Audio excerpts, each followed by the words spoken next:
अस्सलामुअलैकुम दोस्तों, आज मैं आपको कुछ ऐसे क्वेश्चन कराने जा रहा हूँ जो कि लास्ट टाइम मिनट्स में आए थे और आपको उन क्वेश्चंस के बारे में कन्फ्यूजन थी। तो आज ये मैं क्वेश्चंस को आपको सॉल्व भी कराऊंगा और उनका कन्फ्यूजन भी दूर करूंगा। अब ये यहाँ पे देखें लिखा हुआ है राइट 45 इन BCD कोड 2421। अगर हम देखें तो 45 जो है वो BCD कोड में शो नहीं होता 2421 के कोड में। तो फिर अब हम इसको 45 को कैसे लिखेंगे, क्योंकि इसकी जो मैक्सिमम है नंबर जो बन सकता है वो 9 बनेगा, यानी कि 1 + 2 + 4 + 2 जो है वो 9 होता है अगर हम इन सब नंबर्स को आपस में ऐड करें।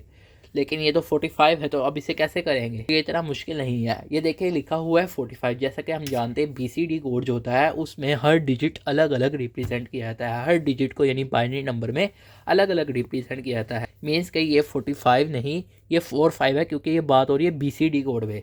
तो ये 4 का हम 2421 के लिहाज से अलग निकालेंगे बाइनरी में और 5 का अलग निकालेंगे। जैसा कि आप जानते हैं कि 4 को हम BCD कोड 2421 में ऐसे शो करते हैं और 5 को ऐसे शो करते हैं। अगर आपको ये नहीं पता कि कैसे करते हैं तो डिस्क्रिप्शन में मैंने इस लेक्चर का लिंक रखा हुआ है, आप वहाँ से जाके देख सकते हैं कि किस तरह इसको लिखेंगे और इसका क्या रूल है।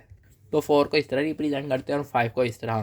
अब उसने लिखा हुआ है कि 4 5 को हमने रिप्रेजेंट करना है, तो 4 को पहले बाइनरी नंबर वाला लिखेंगे और फिर 5 वाला बाइनरी नंबर लिखेंगे। मीन्स कैसे, पहले 4 था तो 4 का वाला नंबर लिखेंगे, फिर 5 था तो फिर 5 वाला नंबर लिखेंगे। तो ये हमारा आंसर है। उसके बाद ये था कि A + B, तो सिंपल है, इनको पहले हम मल्टीप्लाई करेंगे, यानी कि A को इससे भी मल्टीप्लाई होगा, A B से भी मल्टीप्लाई, तो A + AB। अब हम जानते हैं जैसा कि सिंप्लीफिकेशन हमने पढ़ी हुई है, तो सिंप्लीफिकेशन के रूल के मुताबिक हमने पढ़ा हुआ है कि A को जब हम A से मल्टीप्लाई करेंगे वो तब भी आंसर हमें A ही देगा। तो हमारा आंसर जो है वो क्या हो जाएगा, अब ये A जो है ये A में चेंज हो जाएगा प्लस ये AB। अब ये इनमें से देखें तो क्या कॉमन आ रहा है इन दोनों में, तो A कॉमन आ रहा है, तो A को कॉमन निकाल लेंगे। जब हमने A को कॉमन निकाला तो पीछे बचा यहाँ पे 1, यानी कुछ नहीं बचा तो 1 निकलेगा प्लस, और यहाँ से A कॉमन निकालिए, पीछे बचा B। और हम जानते हैं जब भी हम और गेट की लॉ के मुताबिक जब भी हम दो नंबरों को जब भी हम किसी नंबर को 1 के साथ ऐड करें तो उसका आंसर हमेशा 1 होता है। तो ये 1 + B जो होगा ये 1 के बराबर होगा, और 1 जो है A से मल्टीप्लाई होकर हमारा आंसर A आ जाएगा। तो ये जो A था ये हमारा आंसर था बस। अगर आपको सिंप्लीफिकेशन नहीं करनी आती तो उसका भी मैंने डिस्क्रिप्शन में लिंक रखा हुआ है, आप वहाँ से भी जाके देख सकते हैं सिंप्लीफिकेशन कैसे करते हैं। अब ये हमें नंबर्स दिए हुए थे 0 से लेकर 9 तक, और हमने ये BCD में लिखे हुए हैं, यानी कि हमने इसे 7421 में लिखना था, यानी इस कोड में हमने बाइनरी में कन्वर्ट करना था। तो 0 है। अब सबसे पहले 0 को हम जानते हैं कि जब 0 तभी आएगा जब सारी बिट्स हमारी ऑफ होंगी, तभी हमारा आंसर 0 होगा। इसके ऐसे। उसके बाद 1। अब 1 देखें 1 कहाँ आ रहा है, जहाँ 1 आ रहा है उसके नीचे 1 लिख देंगे।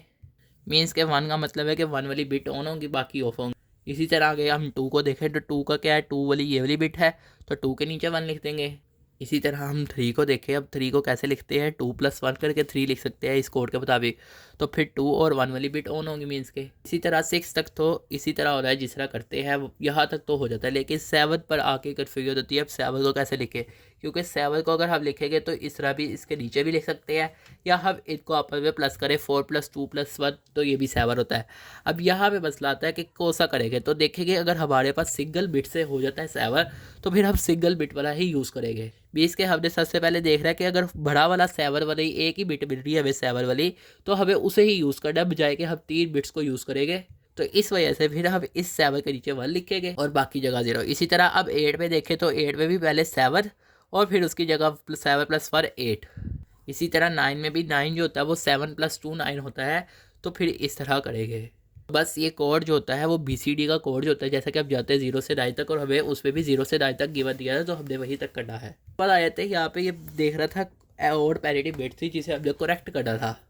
अब ये वाला क्वेश्चन मैंने पहले नहीं करवाया था तो माजरत, लेकिन मैं अब आपको समझा देता हूँ क्योंकि आगे भी आपको आ सकता है, आगे आपको मुश्किल ना हो। अब ये देखें ना, तो ये सिर्फ खुद ही बताया हुआ था कि ये पैरिटी बिट है और इस पर एरर है, क्योंकि इसमें देखें 1 2 3 4 यानी 4 1 आ रहे हैं, जो कि 4 जो होता है वो इवन नंबर होता है, जिसकी वजह से ये अब इवन पैरिटी बिट है। मगर वो कहता है हमने इसे ओड पैरिटी बिट बनाना है, मीन्स के इसमें एरर है ओड पैरिटी बिट के रूल के मुताबिक, क्योंकि ये इवन पैरिटी बिट है। तो जब हमने किसी भी पैरिटी बिट को अंदर एरर निकला है तो हम क्या करते हैं, सबसे पहले जो है उस डिजिट को जिस तरह लिखे हुए हैं उसी तरह वैसे ही लिखते हैं, एज इट इज जैसे जैसे है।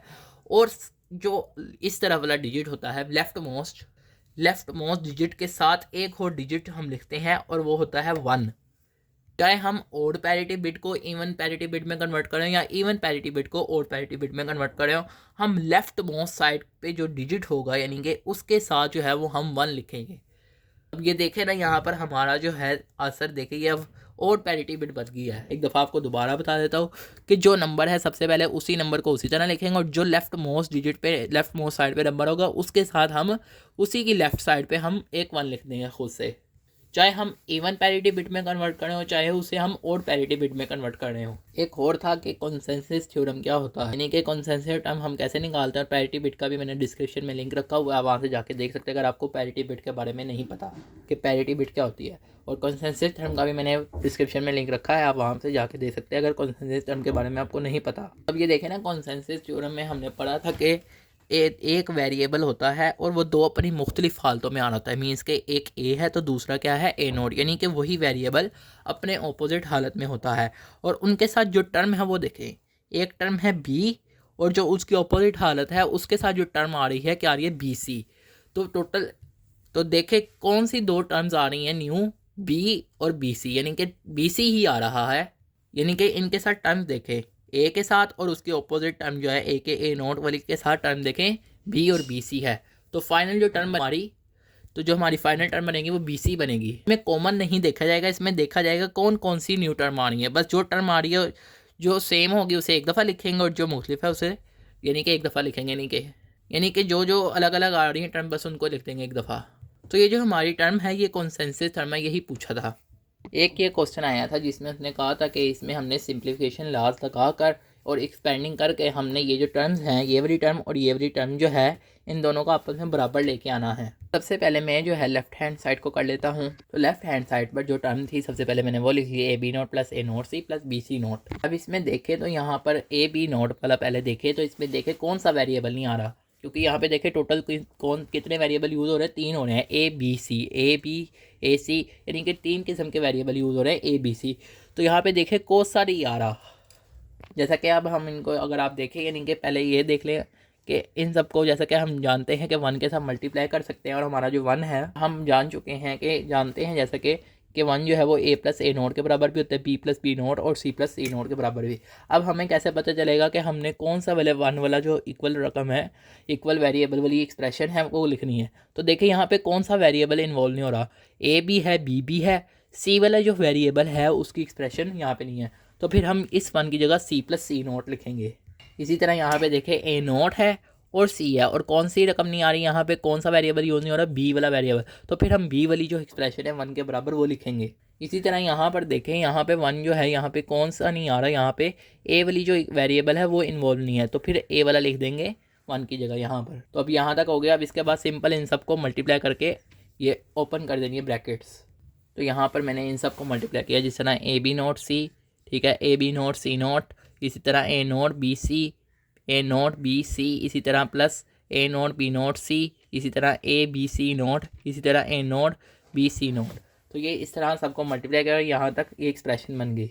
अब ये हमारी लेफ्ट हैंड साइड है। इसी तरह अब हमने राइट हैंड साइड को भी इसी तरह मल्टीप्लाई करना है। तो पहले मैंने राइट हैंड साइड लिखी यहाँ पर जिस तरह A not B plus A C note plus B note सी। अब देखें यहाँ पर जो वेरिएबल की कमी है उसको मैंने उसके साथ मल्टीप्लाई कर दिया, यानी कि ऐसे, यानी कि यहाँ पर हमारे पास सी वाला वेरिएबल इन्वॉल्व नहीं था तो सी वाली एक्सप्रेशन लिख दी बन गई। यहाँ पे बी वाली वेरिएबल इन्वॉल्व नहीं था इस टर्म में तो बी वाला लिख दिया। यहाँ पे देखें ए वाला नहीं था तो फिर ए वाला लिख दिया।